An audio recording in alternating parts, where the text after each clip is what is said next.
Pourquoi payer pour conclure un mauvais deal avec le diable alors que l'aide de Dieu est gratis?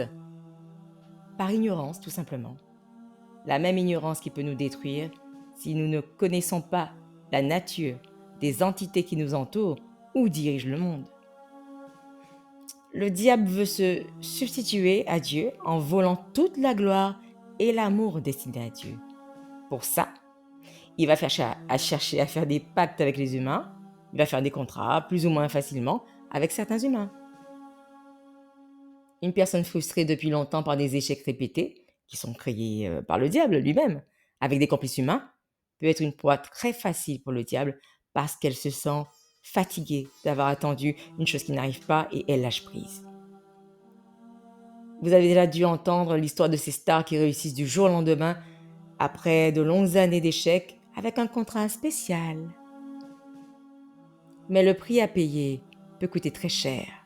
Certains sont partis en plein vol ou au sommet de la gloire, laissant tellement de fans en pleurs. Si on y croit, le diable aurait gagné sur tous les tableaux. Une âme affaiblie pervertie qui entraîne d'autres âmes dans sa chute. Avant d'accepter de compromettre ses valeurs pour une prétendue réussite, il faut se demander si on peut y survivre. Il était une fois une personne qui voulait tellement m'éclipser pour avoir une promotion qu'elle a fait des choses inavouables. Elle a triomphé, mais pas longtemps. Elle a disparu subitement en dépression, ne supportait pas ce qu'elle avait fait. Après son retour, pour se rétablir, devinez ce qu'elle a fait. Elle a participé à un complot pour me détruire. J'ai été ébranlée au début, mais je ne suis pas partie, avec la force donnée par Dieu et ma dignité sauvegardée.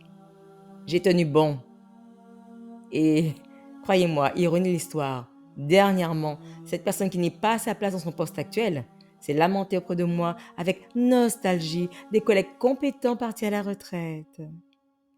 Dieu m'ayant forgé une nouvelle carapace, j'ai répondu gentiment et lui ai rappelé des souvenirs du bon vieux temps.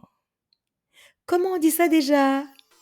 Tuez-le avec gentillesse. Ouais, c'est ça.